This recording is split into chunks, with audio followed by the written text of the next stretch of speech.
رمضان الخير لنا ما هو ومسار.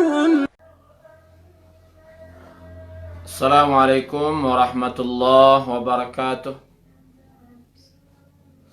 إن الحمد لله نحمده ونستعينه ونستغفره ونؤمن به ونتوكل عليه ونعوذ بالله من شرور أنفسنا وسيئات أعمالنا.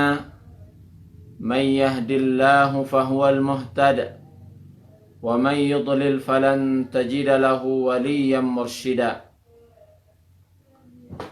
وأشهد أن لا إله إلا الله وحده لا شريك له وأشهد أن محمدا عبده ورسوله. اللهم صل وسلم على نبينا محمد وعلى آله وصحبه أجمعين. Bapak Ibu kaum muslimin, kaum muslimat yang dirahmati Allah Subhanahu wa taala. Kita lanjutkan tafsir daripada surat Al-Qadar. A'udzu billahi minasyaitonir rajim. Bismillahirrahmanirrahim. Inna anzalnahu fi lailatul qadar. Sesungguhnya kami telah menurunkan Al-Quran di malam Lailatul Qadar. Kemarin kita telah bahas makna inna. Kemudian yang kedua kita telah bahas tentang anzalna. Apa bedanya antara nazala dengan nazzala.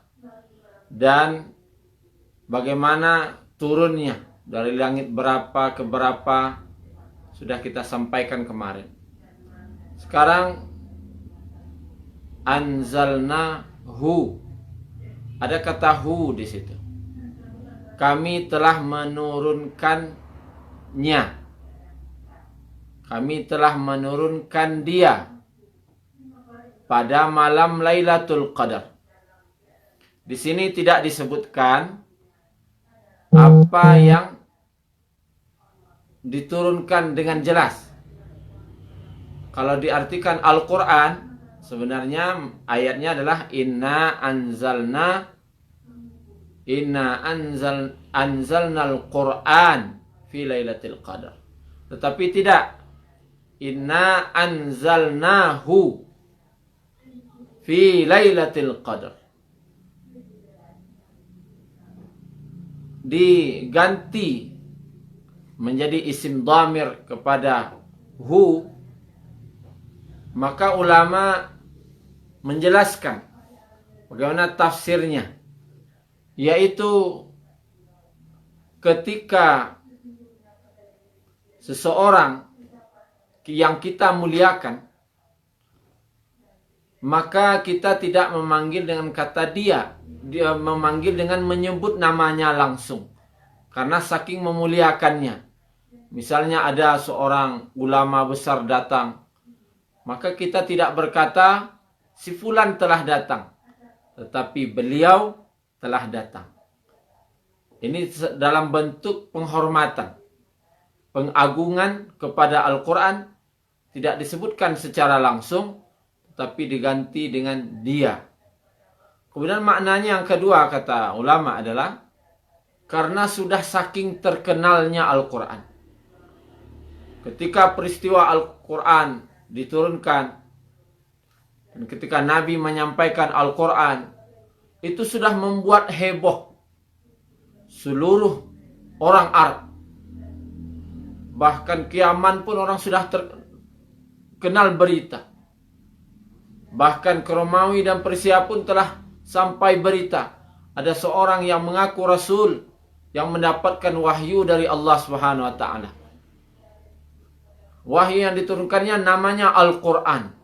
Sehingga saking terkenalnya Al-Quran waktu itu, maka tidak perlu disebutkan inna anzalnal Quran.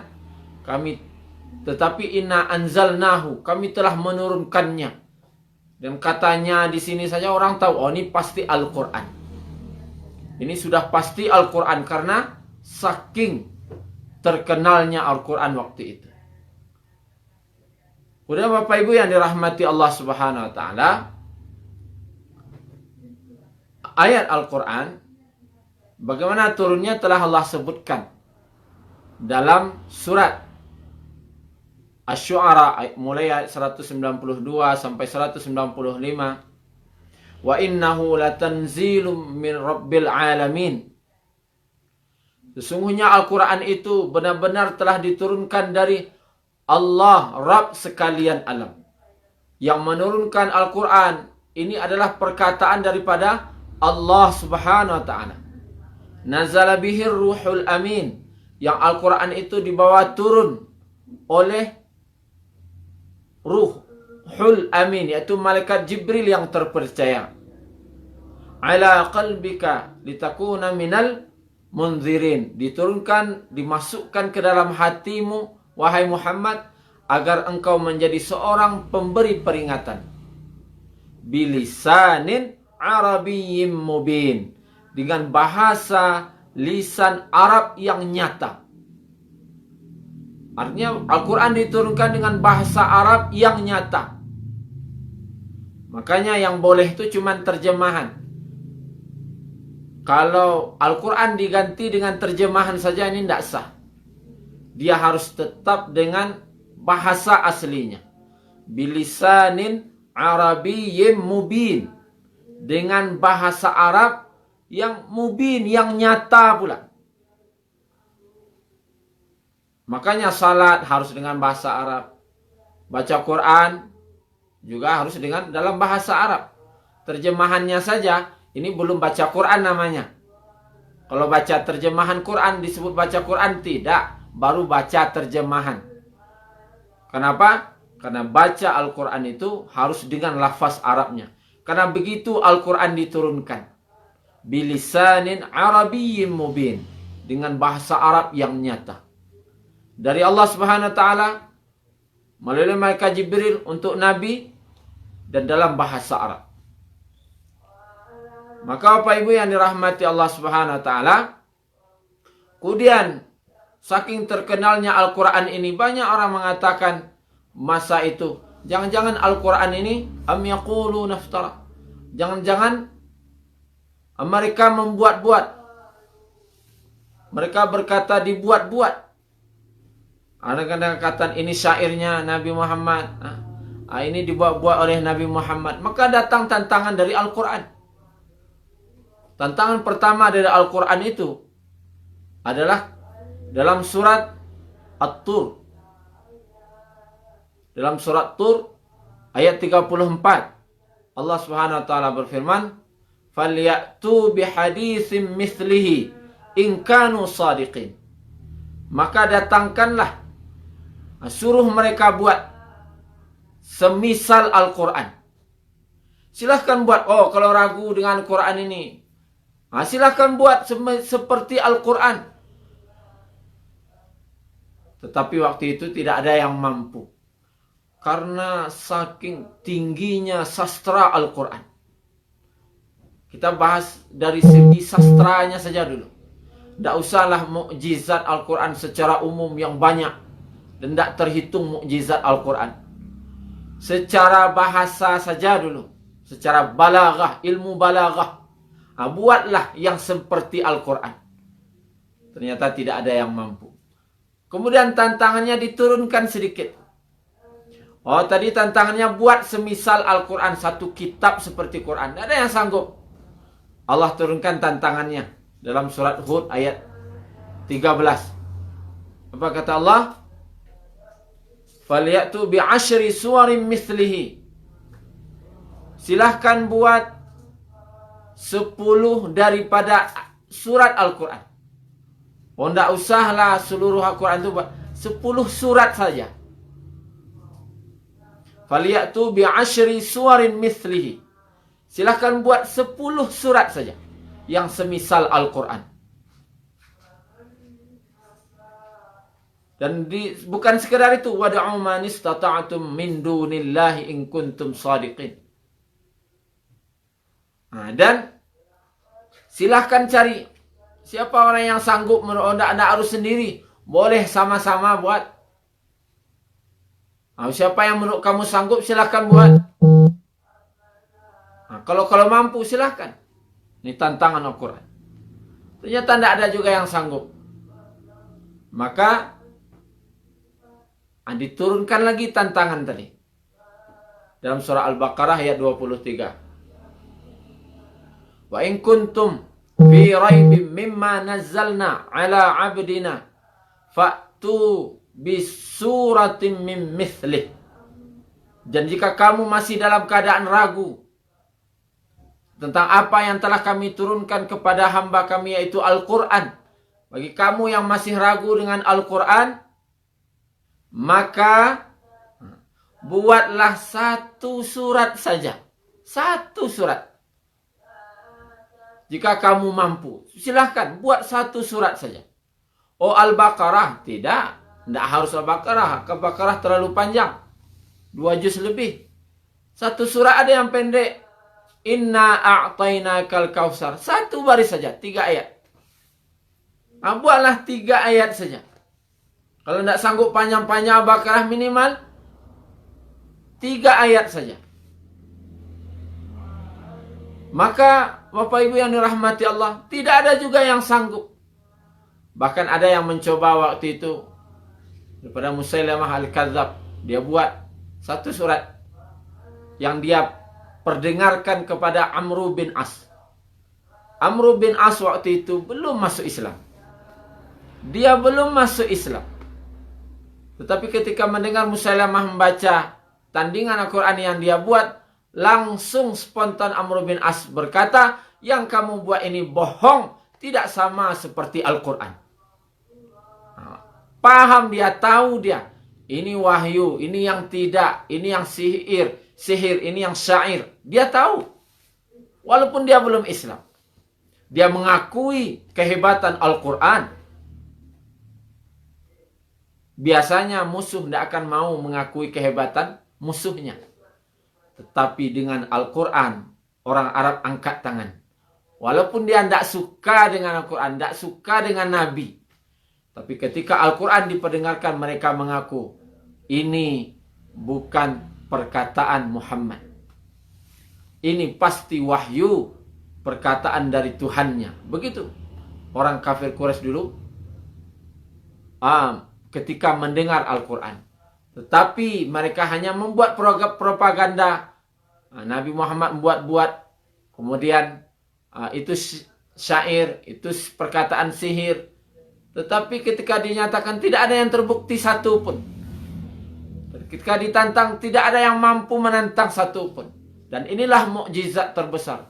Inna anzalnahu fi lailatul qadr. Sungguhnya kami telah menurunkan dia Al-Quran yang begitu agung, begitu mulia pada malam Lailatul Qadar. Kemudian Al-Quran ini, Bapak Ibu yang dirahmati Allah Subhanahu wa taala, dari segi sastra saja, dari segi bahasa saja, ini telah membuat takjub orang-orang Arab. Dan mereka yakin, percaya, walaupun mereka waktu itu belum Islam, takjub dengan Al-Quran. Karena mereka paham bahasa Arab. Kenapa sekarang kita biasa saja? Mungkin karena kita tidak paham bahasa Arab. Bagi orang yang paham bahasa Arab, sastra Arab, mereka akan takjub dengan mukjizat Al-Quran. Dan di zaman Al-Quran diturunkan, sedang puncak-puncaknya sastra Arab. Sedang puncak-puncaknya kemasyhuran seorang penyair. Dari segi sastra bahasa ilmu balaghah. Sedang puncak-puncaknya. Disitulah Al-Quran diturunkan. Dan Al-Quran ketika turun itu mengalahkan seluruh sastra Arab. Bertekuk lutut di depan Al-Quran. Allahu Akbar. Al-Quran membuat seluruh sastra Arab yang maju waktu itu, yang di zaman puncaknya, bertekuk lutut semuanya. Tidak ada yang mampu menandingi Al-Quran. Begitu agung dan mulianya sastra Al-Quran. Dan ketika dibacakan ayat, yaitu innallaha ya'muru bil adli wal ihsan wa ita idzil qurba wa yanha 'anil fahsya'i wal munkari wal baghi ya'izukum la'allakum tadhakkarun. Ketika ayat ini dibacakan di hadapan Amr bin As, apa komentar Amr bin As? Amr bin As belum Islam. Dia waktu itu belum Islam. Dibacakan ayat tadi. Innallaha ya'muru bil 'adli wal ihsan wa ita'idzil qurba. Ketika ayat ini dibacakan, maka Amr bin As langsung takjub. Apa katanya? Ini seperti sebuah pohon yang rindang. Pohon yang besar, rindang daunnya, lebat daunnya. Dan di bawahnya mengalir pula sungai-sungai. Menggambarkan betapa indahnya bahasa Al-Quran. Masya Allah. Hanya satu ayat saja dibacakan. Innallaha ya'muru bil 'adli wal ihsan. Yang sering dibaca oleh khatib ketika khutbah. Tapi respon daripada Amr bin As yang masih kafir, ini suatu yang sangat indah. Seperti pohon yang rindang, daunnya lebat. Di depannya ada sungai-sungai mengalir di bawah pohon tadi. Menggambarkan begitu takjub dan indahnya bahasa Al-Quran. Kemudian juga ketika diturunkan Al-Quran ini, maka datang utusan daripada orang Quraisy. Orang Quraisy mengutus daripada Uqbah bin Rabi'. Uqbah bin Rabi' ini adalah seorang ahli sastra Arab. Dia tahu bagaimana kualitas bahasa Arab yang bagus. Dari pilihan katanya, ilmu balaghahnya. Dia sangat-sangat paham. Dan dia tahu mana yang syair, yang bagus, mana yang tidak. Dan dia tahu ini sihir atau tidak. Dia tahu semuanya. Dan ketika itu diutus kepada Nabi SAW.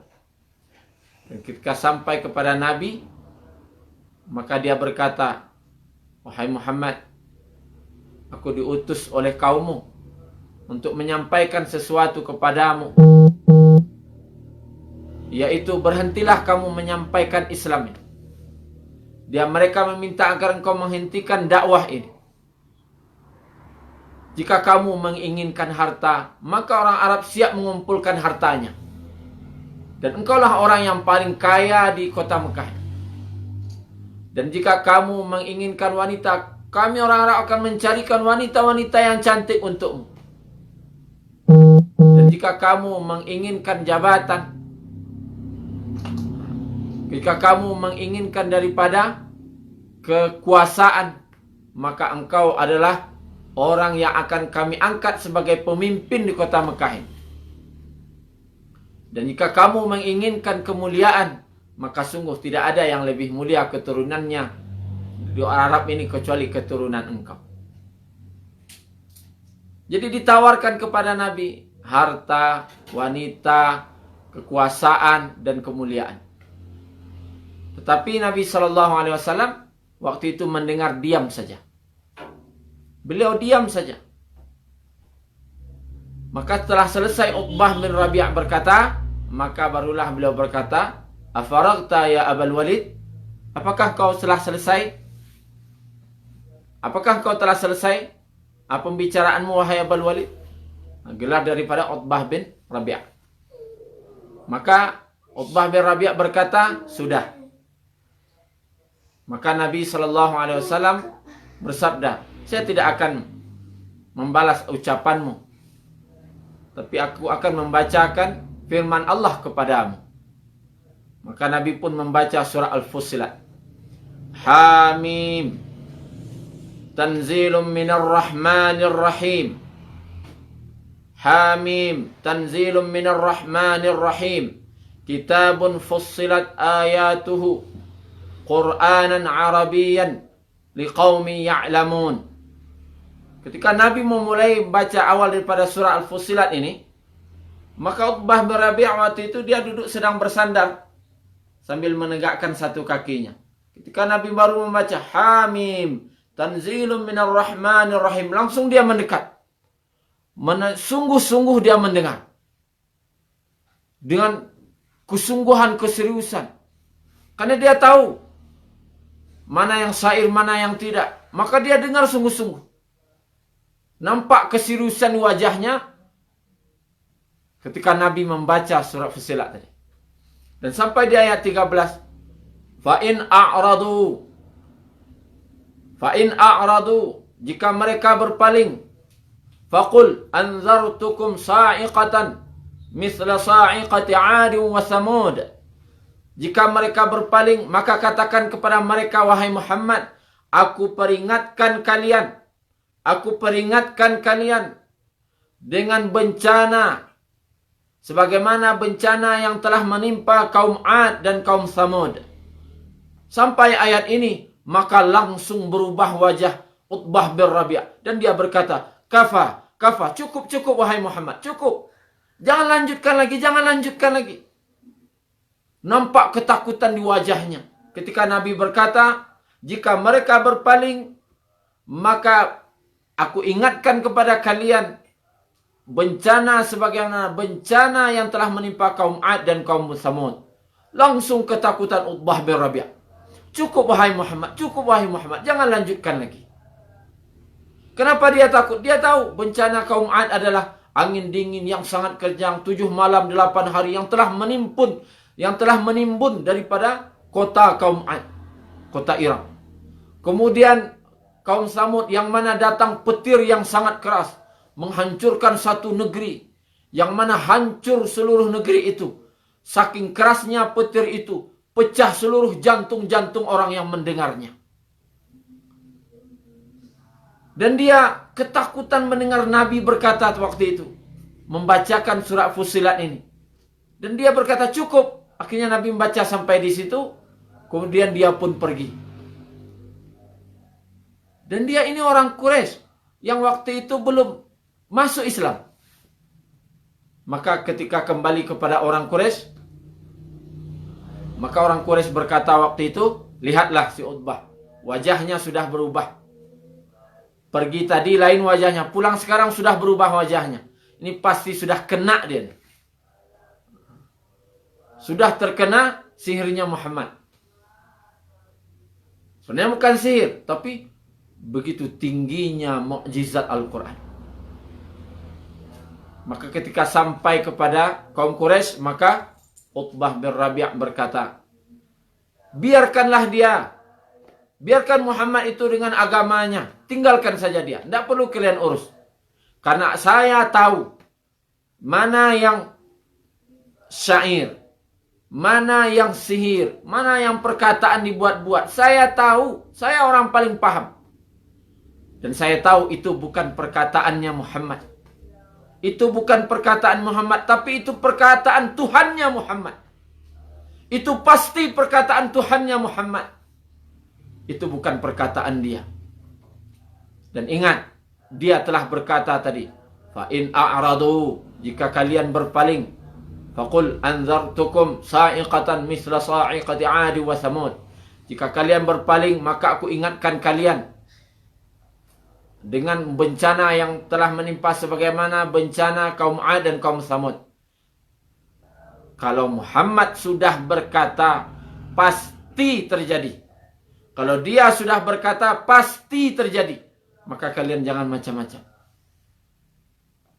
Kafir, belum Islam, yakin dia dengan Quran.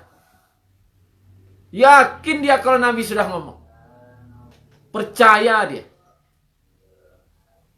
Allahu Akbar. Mukjizat Al-Quran. Menundukkan para musuh-musuhnya. Dengan sastra saja, dengan bahasa. Belum lagi mukjizat-mukjizat lainnya. Bagi orang beriman, seperti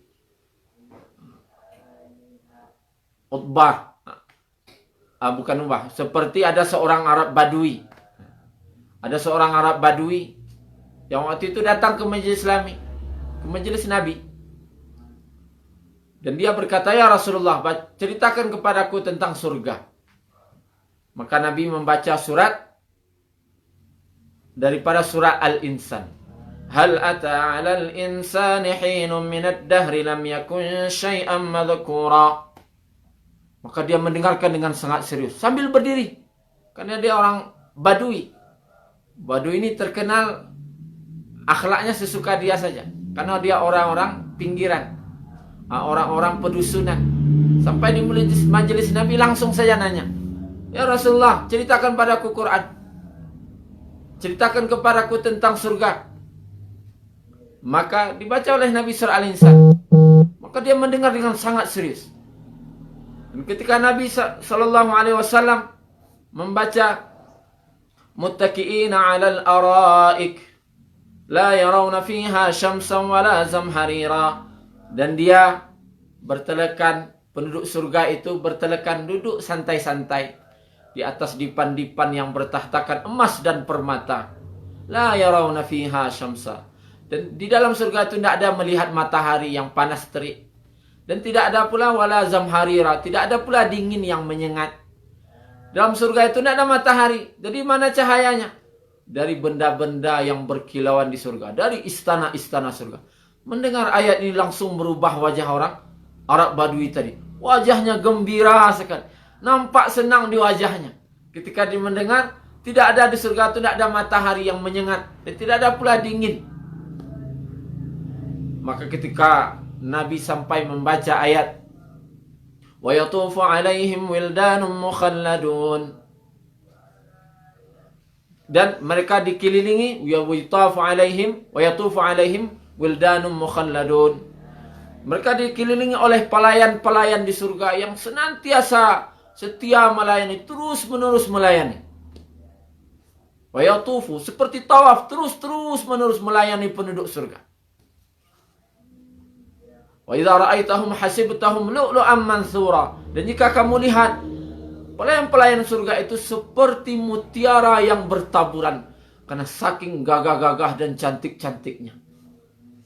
Kemudian pas Nabi membaca ayat, wa idza ra'aita thamma ra'aita na'ima, wajah orang Badui tadi bertambah cerah wajahnya. Jika kamu lihat surga itu, makin dilihat makin indah, makin dilihat makin indah. Berbeda dengan dunia, makin dilihat makin lama makin kurang, makin lama makin kurang. Tapi surga makin dilihat tambah nikmat, dilihat lagi tambah nikmat. Wa idza ra'aita thamma ra'aita na'iman wa mulkan kabira. Jika kamu lihat surga itu, semakin dilihat semakin nikmat dan ada kerajaan yang besar. Sampai ayat ini, orang Badui tadi terjatuh. Dia terjatuh, orang menyangka dia pingsan. Ketika diperiksa ternyata dia telah meninggal dunia. Saking yakinnya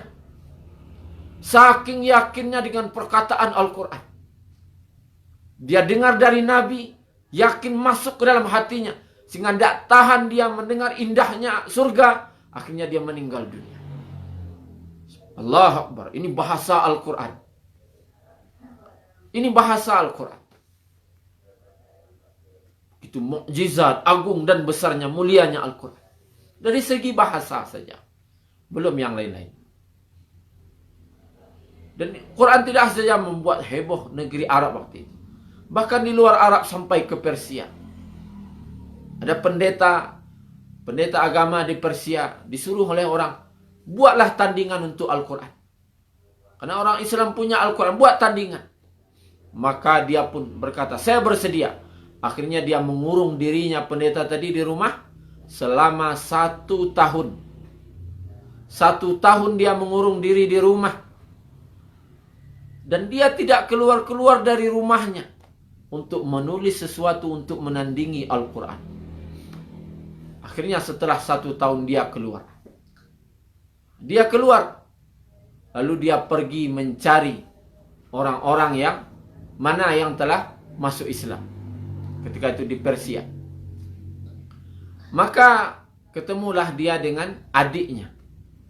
Ternyata adiknya ini telah masuk Islam. Maka dia berkata kepada adiknya tadi, coba bacakan kepadaku Al-Quran daripada agamamu itu. Maka adiknya waktu itu pas pula membaca 1 ayat saja. Sedang membaca surat Hud. Ayat 44. Maka dia baca, وَقِيلَ يَا أَرْضُ بَلْعِي مَاءَكِ وَيَا سَمَاءُ أَقْلِعِي وغيض الماء وقضي الأمر واستوت على الجود وقيل بعدا للقوم الظالمين. Satu ayat saja dia baca. Maka langsung takjub pendeta tadi. Dia bawa waktu itu tandingan Quran sangat tebal untuk menandingi Quran. Tetapi kitab yang tebal tadi mendengar satu ayat tadi langsung dia buang. Usaha saya yang setahun ini untuk menandingi Quran dengan satu ayat tadi, maka seluruh yang saya tulis ini sudah sia-sia, tidak ada bandingannya. Maka langsung dia buang. Sampai di rumah dia langsung bakar kitab yang dia buat untuk menandingi Quran tadi. Nah, dikaji oleh ulama. Kenapa? Ada apa dengan surat Hud ayat 44 ini? Kenapa bisa menakjubkan orang? Sehingga orang yang 1 tahun buat tandingan Al-Quran, tebal kitabnya, langsung dia buang hanya mendengar satu ayat ini. Wa qila ya ardu bla'i ma'aki wa ya sama'u aqli'i wa ghidha al-ma'u wa qudiya al-amru wastawat 'ala al-judi wa qila bu'adan lil qaumidh dhalimin. Kalau dilihat Al-Qur'annya cuma 2 baris saja. 2 baris saja. Tetapi mengalahkan orang pendeta yang telah membuat kitab tandingan Quran selama 1 tahun.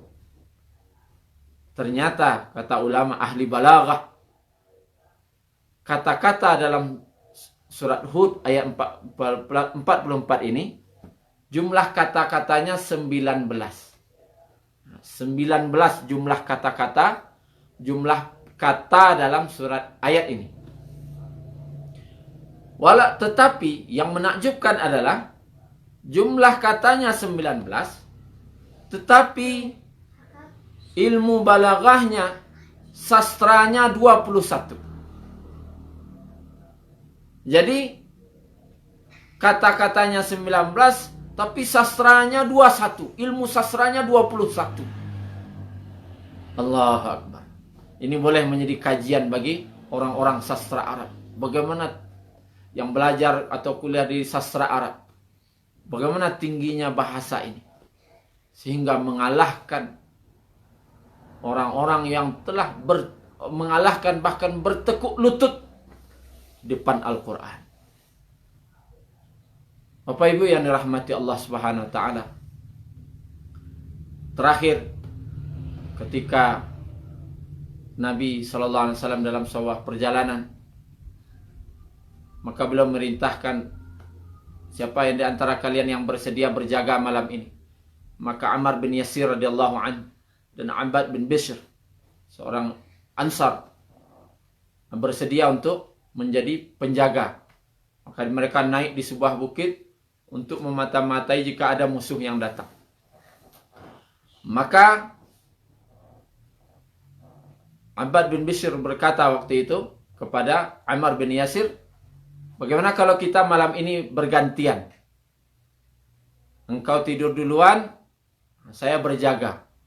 Nanti saya sudah mengantuk, kamu istirahat, saya yang berjaga. Nanti kalau saya ngantuk, saya yang tidur, kamu lagi yang berjaga. Kalau kita sama-sama berjaga, nanti pas ngantuk, asal sama tidur, ini khawatir musuh datang. Maka disepakati. Maka Abbad bin Bishr radhiyallahu anhu, dia yang tugas jaga, Ammar bin Yasir istirahat dulu. Maka akhirnya dia berpikir untuk mengisi waktu berjaga ini dia salat. Salat sunat di malam hari. Maka dia pun salat. Ternyata sedang dia salat tadi, maka datanglah musuh dan membidik dengan anak panah ke arah Abbad bin Bishr yang sedang salat tadi. Maka mengenai perutnya, tembus perutnya. Maka Abbad bin Bishr tidak memutus salatnya. Dia cabut atau dia patahkan anak panah tadi, lalu dia buang. Dia lanjutkan salatnya dengan darah yang bercucuran yang kena panah. Kemudian musuh tadi pun heran kenapa orang ini tidak tumbang. Maka dipanah lagi. Kena lagi badannya. dipatahkan lagi oleh Abbad bin Bishr, dibuang lagi. Sampai berkali-kali panah mengenai badannya. Maka waktu itu musuh pun lari ketakutan. Mungkin dia menyangka ini bukan orang ini. Ini pasti bukan orang. Akhirnya mereka ketakutan dan lari, musuh tadi. Tetapi Abbad bin Bishr, dia ketakutan. Nanti kalau saya teruskan salat, saya bisa kehabisan darah dan teringat akan keselamatan Rasulullah. Amanah dari Rasulullah untuk berjaga. Akhirnya dia bangunkan Ammar bin Yasir. Dia batalkan salatnya. Maka berkata Ammar bin Yasir, "Kenapa kamu tidak membangunkan saya dari awal tadi?" Maka dia berkata, "Tadi saya sedang salat dan saya membaca surat Al-Kahfi. Dan surat Al-Kahfi ini begitu nikmat. Begitu nikmat sekali surat Al-Kahfi ini. Sehingga saya tidak tega dan tidak rela salatku putus. Gara-gara kena panah tadi." Allahu Akbar. Sahabat mendapatkan nikmatnya salat dengan membaca Al-Quran. Walaupun kena panah bercucuran, mereka tidak peduli. Kenapa? Nikmatnya membaca Al-Quran. Mereka tidak mau putuskan salatnya karena baca surah Al-Kahfi. Kenikmatan inilah yang sudah hilang sekarang. Kenikmatan ini. Ada apa sebenarnya dengan diri kita? Kita lihat keagungan, kemuliaan Al-Quran dari awal. Orang kafir pun bertekuk lutut di hadapan Al-Quran. Orang kafir. Bagaimana dengan orang Islam? Ada sahabat yang meninggal gara-gara mendengar Al-Quran cerita surga saja. Kemudian ada sahabat yang tidak rela memutus salatnya walaupun kena panah karena nikmatnya membaca Al-Quran. Tetapi kenapa ketika kita salat merasa terkadang imam baca ayat merasa panjang, bahkan sakit hati dengan imam? Ada apa dengan hati kita ini sebenarnya? Di mana kedudukan kita sebenarnya? Kok sakit hati dengan imam yang baca Quran? Ada sesuatu yang hilang di hati kita. Sedangkan Allah telah menyatakan, "Lau anzalna hadzal Qur'an ala jabalin la ra'aitahu khashi'an mutasaddian min khasyatillah." Kalaulah seandainya Al-Quran ini diturunkan ke gunung. Kenapa gunung? Inilah yang paling kokoh di dunia ini, paling kuat. Gunung. Maka gunung itu akan hancur lebur karena takutnya kepada Allah. Quran diturunkan ke gunung saja, hancur gunung dibuatnya. Kenapa Quran yang kita baca tiap hari tidak mampu melunakkan hati kita? Maka Bapak Ibu yang dirahmati Allah, bagaimana? Kenapa ini? Ada apa dengan hati kita? Maka cukup masing-masing pribadi kita saja yang menjawab. Cukup diri kita yang tahu kenapa ini terjadi dengan diri kita.